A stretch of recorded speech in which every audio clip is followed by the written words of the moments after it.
Good morning. So today we have to discuss the applications of determinants. ठीक आहे, आपण हे काही determinant शिकलोय. ठीक आहे, याचा यूज काय? ठीक आहे, हे आता आपल्याला बघायचं आहे. That is the applications of determinants. ठीक आहे. So याचा सगळ्यात फर्स्ट यूज आहे Cramer's rule. ठीक आहे, you know that what is the Cramer's rule? You have already learned in the 10th class. ठीक आहे, तुम्ही 10th मध्ये बघितलंय Cramer's rule चा यूज करून तुम्ही काय सॉल्व करताय? Linear equations. ठीक आहे. सो ऍप्लिकेशन जे काय आपण डिटरमिनंट शिकलोय त्याचा यूज काय काय आता आपण कशासाठी यूज करू शकतो. ठीक आहे, त्यातला फर्स्ट यूज आहे क्रॅमर्स रूल आणि क्रॅमर्स रूल कशासाठी यूज होते? Linear equation to solving linear equations. ठीक आहे, two equations two unknowns x y, three equations three unknowns. ठीक आहे, you have to already solve two equations to unknowns, find out the value of x and y by using Cramer's rule in 10th class. ठीक आहे, तुम्ही 10वी मध्ये already two equations two unknowns by using Cramer's rule x y ची value find out केली. ठीक आहे, so त्याच पद्धतीने आपल्याला Cramer's rule चा यूज करून two equation two unknowns x y ची व्हॅल्यू Cramer's rule ने तुम्हाला सिंपली फाइंड आउट करता येते जे 10th मध्ये क्वेश्चन बघितलेले आहेत तुम्ही. ठीक आहे, सो आपल्याला Cramer's rule चा यूज करून आता three equations three unknown solve करायचे म्हणजे three linear equation of three variables x y z. Variable 3 x y z, three equation three variables, तीन इक्वेशन आहे आणि त्याच्यामध्ये किती व्हेरिएबल्स आहेत? तीन x y z. ठीक आहे, जेवढे व्हेरिएबल आहेत तेवढेच इक्वेशन असतील, so it is called as linear equation.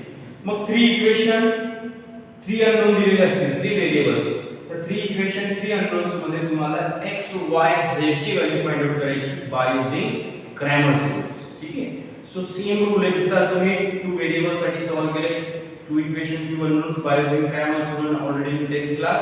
Same as you have to solve the three equations three unknowns by using Cramer's rule. ठीक आहे, सो कुठले तरी तीन इक्वेशन आपण कन्सिडर करू. ठीक आहे, a1x + b1y + c1z = d1, a2x + b2y + c2z = d2, then a3x + b3y + c3z = d3.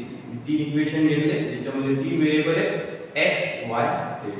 मग आता या x y z च्या व्हॅल्यू फाइंड आउट करायच्या आपल्याला बाय यूजिंग Cramer's rule आणि Cramer's rule कशाचे ऍप्लिकेशन आहे? डिटरमिनंट. ठीक आहे, so how to find out the value of x y z by using Cramer's rule. ठीक आहे, सो याच्यामध्ये first of all you can find out. ठीक आहे, डिटरमिनंट d. ठीक आहे, चार डिटरमिनंटची व्हॅल्यू तुम्हाला सगळ्यात पहिले काढावी लागेल. Determinant d. So what is the determinant d? Determinant d is the determinant of variable coefficients.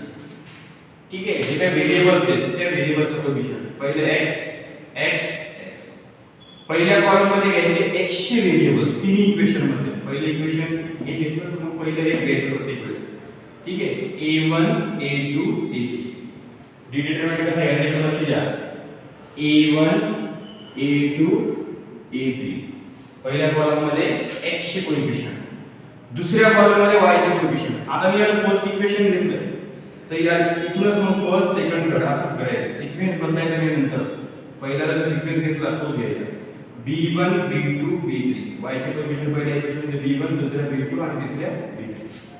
मग याला सेकंड कॉलम मध्ये घ्यायचं b1 b2 b3 आणि तिसऱ्या कॉलम मध्ये z चे कोएफिशिएंट्स c1 पहिल्या इक्वेशन मध्ये, दुसऱ्या इक्वेशन मध्ये c2 आणि तिसऱ्या इक्वेशन मध्ये c3. c1 c2 c3 हा डिटरमिनंट d घ्यायचा. ठीक आहे, काय करायचं सगळ्यात पहिले डिटरमिनंट d घ्यायचा. So that is the determinants of order 3. ठीक आहे, आता इकडे a1 b1 a2 b2 c3 आहे. ठीक आहे, इकडे काय असणार आहे? कॉन्स्टंट नंबर असणार 1 2 3 4 5 -6 -2 -4 या पद्धतीने. ठीक आहे, and you know that how to find out the value of determinants of order. काय करणार तुम्ही? या डिटरमिनंट d ची व्हॅल्यू काढणार, या डिटरमिनंटला एक्सपांड करून त्या डिटरमिनंट d ची व्हॅल्यू काढणार. ती एक्झॅक्टली व्हॅल्यू जेव्हा तुम्ही क्वेश्चन सॉल्व करणार तेव्हा. मग डिटरमिनंट d झाला की त्यानंतर तुम्हाला फाइंड आउट करायचं आहे डिटरमिनंट dx. सो हे डिटरमिनंट dx. ठीक आहे, आता डिटरमिनंट dx. आता डिटरमिनंट dx कसा घ्यायचा? जसं तुम्ही डिटरमिनंट्स ऑफ म्हणजे तिकडे जे Cramer's rule यूज केला होता तुम्ही टू इक्वेशन टू अननोन्स तेच फक्त याच्यामध्ये थ्री इक्वेशन थ्री अननोन्स आहे म्हणून डिटरमिनंट्स थ्री ऑर्डरचा तयार झाला. तिकडे डिटरमिनंट्स ऑर्डर टू तयार झाला. ठीक आहे, मग डिटरमिनंट dx कसा घ्यायचा हे लक्षात द्या. त्यासाठी डिटरमिनंट d म्हणून घ्यायचा. डिटरमिनंट d मध्ये पहिला कॉलम x चा कोएफिशिएंट, दुसरा कॉलम y चा कोएफिशिएंट आणि आणि तिसरा कॉलम z चे कोएफिशिएंट्स. ठीक आहे. तर dx घेत असताना डिटर्मिनंट d मधला x कोएफिशिएंटचा कॉलम डिलीट करायचा. x कोएफिशिएंटचा कॉलम कोणता आहे? फर्स्ट a1 a2 a3 हा डिलीट करायचा आहे. b1 b2 b3 दुसरा c1 c2 c3 y चा आणि z चा तोच राहील. x चा कोएफिशिएंटचा कॉलम मी dx काढतो, x dx काढतो, x च्या कोएफिशिएंटचा कॉलम डिलीट केला आणि त्या कॉलमच्या जागेवर लिहायचे इक्वल टू नंतर इक्वेशन मध्ये जे काही कॉन्स्टंट्स आहेत equal to 4 5 6 7 d1 d2 d3 काय करायचंय? त्या x च्या कोएफिशिएंटचा कॉलम डिलीट करून कॉन्स्टंट d1 इक्वल टू नंतर ते कॉन्स्टंट d2 d3 आता तुमचा dx. त्यानंतर त्याच पद्धतीने तुम्हाला काढायचे dy. So how to find determinant dy? पुन्हा d y काढायचं म्हटल्यानंतर डिटरमिनंट d पहिला कॉलम x चा कोएफिशिएंटचा, दुसरा कॉलम y चा आणि तिसरा z चा. dy काढायचं, dx काढायचं तर x चा कॉलम आपण डिलीट केला कोएफिशिएंटचा. आता dy काढायचं तर dy च्या कोएफिशिएंटचा कॉलम म्हणून डिलीट करावा लागेल. कोणता column? Second column a1 a2 a3 second delete third c1 c2 c3 dy काढतोय म्हणून y च्या कोएफिशिएंटचा कॉलम डिलीट केला आणि y च्या कोएफिशिएंटच्या कॉलमच्या जागेवर constant d1 d2 d3 equal to नंतरचे कॉन्स्टंट लिहायचे. पहिल्या इक्वेशन इक्वल टू नंतर d1 दुसऱ्या d2 आणि तिसऱ्या d3 या पद्धतीने तुम्ही काढणार dy. Again, in the determinants of order 3, you can expand the determinants and find out the value of dy. ठीक आहे, त्याला एक्सपांड करणार तुम्ही आणि dy ची व्हॅल्यू काढणार. Then you have to find out the dz. ठीक आहे, same as determinant d x कोएफिशिएंटचा कॉलम पहिला, दुसरा y कोएफिशिएंटचा, तिसरा z कोएफिशिएंटचा. dz काढायचे म्हणून z च्या कोएफिशिएंटचा कॉलम मी काय करणार? डिलीट. म्हणजे z च्या कोएफिशिएंटचा column delete. a1 a2 a3 b1 b2 b3 z च्या कोएफिशिएंटचा कॉलम डिलीट आणि z च्या कोएफिशिएंटच्या कॉलम मध्ये इक्वल टू नंतरचे कॉन्स्टंट पहिले equation d1 d2 d3. Again that is determinants of order 2 exactly the numbers. इकडे नंबर असणार आहे 1 2 3 4 5. You have to expand the determinants and find out the value of dz that is the constant value. त्याला expand करून constant value येणार. ठीक आहे. Then by using Cramer's rule त्याच्यानंतर formula आहे. सो देअरफॉर x चा फॉर्म्युला चेक करायचा. x is equal to काय फॉर्म्युला माहिती तुम्हाला? dx upon d. Then y is equal to formula काय येणार मग? Determinant dy upon determinant d. Then z dz upon d. dz upon d. ठीक आहे. सगळ्यात पहिले 3 इक्वेशन्स से 3 अननोन्स आहेत. First of all you have to find out the determinant d, that is the determinants of order 3. You have to expand to find out the value of d. Then you have to find out the dx determinant. कसा लिहायचा? x च्या कोएफिशिएंटचा column delete करून तिकडे constant dy काढायचा आहे. तर y च्या कोएफिशिएंटचा कॉलम म्हणजे सेकंड कॉलम डिलीट करून फर्स्ट आणि थर्ड तसाच सेकंड कॉलम डिलीट करून सेकंड कॉलमच्या जागेवर इक्वल टू नंतरचे कॉन्स्टंट. पुन्हा 3 ऑर्डरचा डिटरमिनंट त्याला एक्सपांड करणार dy ची व्हॅल्यू करणार. सेम ॲज dz z च्या कोएफिशिएंटचा कॉलम म्हणजे थर्ड कॉलम डिलीट तिकडे इक्वल टू नंतरचे कॉन्स्टंट d1 d2. ठीक आहे. Again that determinant order 3. then you have to again expand and find the value. तुम्हाला d काढायचे, dx काढायचे, dy काढायचे आणि dz काढायचे. म्हणजे 4 डिटरमिनंट्स तयार होतील आणि ते 4 डिटरमिनंट एक्सपांड करायचे तुम्हाला, त्यांच्या व्हॅल्यू काढायचे आणि त्या व्हॅल्यू मिळाल्यानंतर तुम्ही x काढू शकता. x चा फॉर्म्युला आहे dx d, y चा फॉर्म्युला आहे dy d and z चा फॉर्म्युला आहे dz d. You have to already solve in the 10th class that is the linear equations of two variables. ज्याच्यामध्ये फक्त x आणि y होतं. So दोन equation दोन अननोन होते. सेम होतं इथे 3 इक्वेशन 3 अननोन म्हणून dx dy dz आणि d हे डिटरमिनंट्स ऑफ ऑर्डर 3 मिळाले. ठीक आहे. इकडे डिटरमिनंट्स ऑफ ऑर्डर 2 मिळाले. ठीक आहे. सो इकडे 3 इक्वेशन म्हणून डिटरमिनंट्स ऑफ ऑर्डर 3 मिळतील d dx dy dz and you know that how to find out the value of determinants of order 3. So first application in Cramer's rule and also the use of Cramer's rule to solve in the linear equations. You have to already solve in the 10th class 2 equation 2 unknowns. That's how you have to solve the 3 equation 3 unknowns by using Cramer's rule. ठीक है. 3 equation 3 unknowns x y z चे value तुम्ही find out करू शकता डिटरमिनंटचा use करून. ठीक आहे, by using Cramer's rule. ठीक आहे, so pause the video, note it down.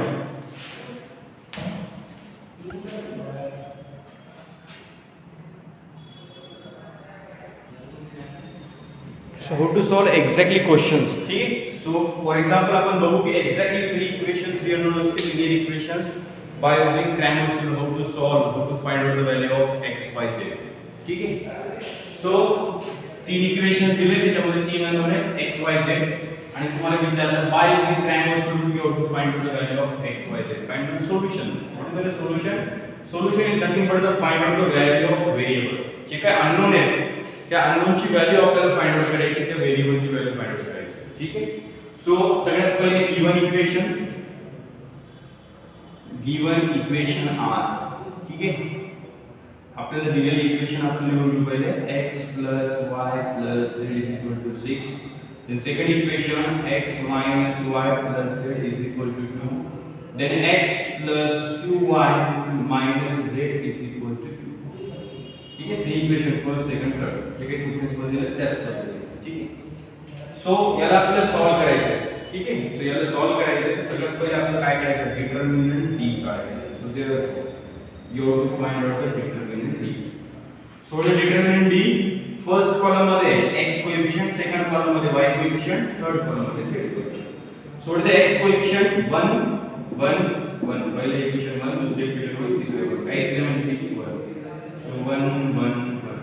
ठीक आहे, then next 1 साइन ना प्लस 1 लिहित नाही आपण, प्लस द्यायची गरज नसते, पण मायनस बद्दल लिहायचे -1 आणि ते किती. then z कोएफिशिएंट 1 1 इथे -1 1 1 -1. so that is the determinant. ठीक आहे, so you have to expand that determinant. So you have to find out that value of determinant d. Determinant d ची व्हॅल्यू आपल्याला फाइंड आउट करता येईल. So you have to consider the first row plus minus plus. Most ऑफली आपण first row नीच करतोय plus minus plus plus into +1 determinant expand करता यायला पाहिजे आता, कारण आपण यूज बघतोय त्याच्यामध्ये 4 डिटरमिनंट्स तयार होत आहेत, d dx dy dz. ठीक आहे, plus into +1 then delete first column remaining elements of cross multiplication -1 into -1 +1 -1 into 2. Then next minus into +1 -1, delete first row second column 1 into -1 -1 -1 into 1 1 करते हैं सगळ्यांना प्लस 1. ठीक है, then cross multiplication 2 minus into -1 -1 आणि हे आपलं cross multiplication minus plus 1. Otherwise तुम्ही bracket टाकून सुद्धा माइनस प्लस करू शकता. सो काय येणार आहे 1 -1 ब्रॅकेट -2 +1 2 +1. सो -1 +2 +3 किती येणार आहे -1 +2 2 +3 5 and 5 - 1 that is 4. so what is the value of determinant d 4. ठीक आहे, जसं आपण तिकडे बघितलं एक्झॅक्टली आता एक क्वेश्चन असणार आहे, एक नंबर असणार आहे a1 b1 a2 च्या जागेवर. सो याला सॉल्व करणे एक्झॅक्ट व्हॅल्यू येणार आहे. So what is the value of determinant d 4. ठीक आहे, त्याच्यानंतर काढायचं आता dx. आता dx कसा घ्यायचा तर डिटरमिनंट dx x कोएफिशिएंटचा कॉलम, फर्स्ट कॉलम असतो x कोएफिशिएंट, हा डिलीट करायचा आहे. याच्या जागेवर येणार इक्वल टू नंतरचे कॉन्स्टंट. पहिले इक्वेशन 6 2 6 2 सेकंड आणि थर्ड बदलणार नाही, कारण x dx काढतोय तर x कोएफिशिएंटचाच कॉलम चेंज होईल. तिकडे equal to the constant 6 2 1 -1 2 then 1 1 ठीक है. Then again that is the determinants of order 3. You have to find out the value of determinants dx. So you have to consider the first row plus minus plus and expand. ठीक है, याला expand करणार आपण काय ना 6.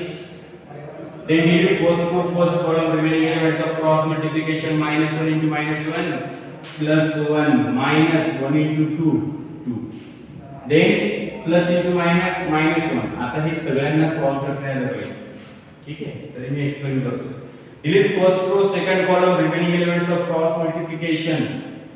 किती येणार आहे? 2 इंटू -1 -2 and 1 इंटू 2 मायनस आपलं क्रॉस मल्टिप्लिकेशनचं -2 plus into +1 then cross multiplication. Delete first row third column 2 into 2 4 minus 2 into -1 -2 आलो -2 आणि हे आपलं आधी क्रॉस मल्टिप्लिकेशनचं minus that is minus plus. ठीक आहे, सो त्याला सॉल्व करावं लागेल. 6 -1 -1 -4 +1 4 +1 6. सो किती येणार आहे? -6 that minus +4 and +6. So +6 -6 cancel, so it is 4. dx ची व्हॅल्यू पण किती आली? 4. Then you have to find out the dy. dy find out करायचं आपल्याला. ठीक आहे, सो dy कसं लिहायचं? सगळ्यात पहिले that is most important. dy लिहिणार तुम्ही डिटर्मिनंट d वरूनच. डिटर्मिनंट d मधल्या y च्या कोएफिशिएंटचा कॉलम म्हणजे सेकंड कॉलम डिलीट करणार आणि सेकंड कॉलम मध्ये इक्वल टू नंतरचे कॉन्स्टंट 6 2 सेकंड कॉलम 6 2 बरोबर आहे. आणि पहिला कसा 1 1 1. दुसरा बदलला फक्त y च्या कोएफिशिएंटचा कॉलम. तिसरा तसा 1 1 -1. then again that is determinants of order 3. again you have to expand, find the value of dy. Again consider the first row plus into +1 +1 sin sequence first row plus minus plus. ठीक है, then cross multiplication -2 1 into 2 2. then my +6 into -6. then delete first row second column cross multiplication -1 -1 -1 into -1 -1 into 1 1 minus cross multiplication. then +1. ठीक है, काय आहे? Delete first row third column 2 1 into 2 2 minus 2 into 2 1 into 2 किती येणार आहे? 1 -4 -6 -2 then +1 in bracket 0. so -4 plus -6 into -2 plus 12 plus 1 into 0 0. so किती येणार आहे? +8. 12 minus 4 plus 8. so the value of dy 8. ठीक है, then you have to find out the dz. dz काढायचं सगळ्यात महत्त्वाचं dz काढायचं. तर dz लिहायचं कसं? That is most important. dz लिहिणार आपण d च्या determinant x coefficient column y coefficient column z coefficient column. dz काढायचं तर z च्या कोएफिशिएंटचा कॉलम म्हणजे थर्ड कॉलम डिलीट करायचा आणि त्याच्या जागेवर इक्वल टू लिहायचे constant. Third column 6 2 first column आणि सेकंड कॉलम तोच राहणार जो d चा आहे. मग काय 1 1 1 1 -1 2. again that is determinants of order 3. then again expand by considering first row.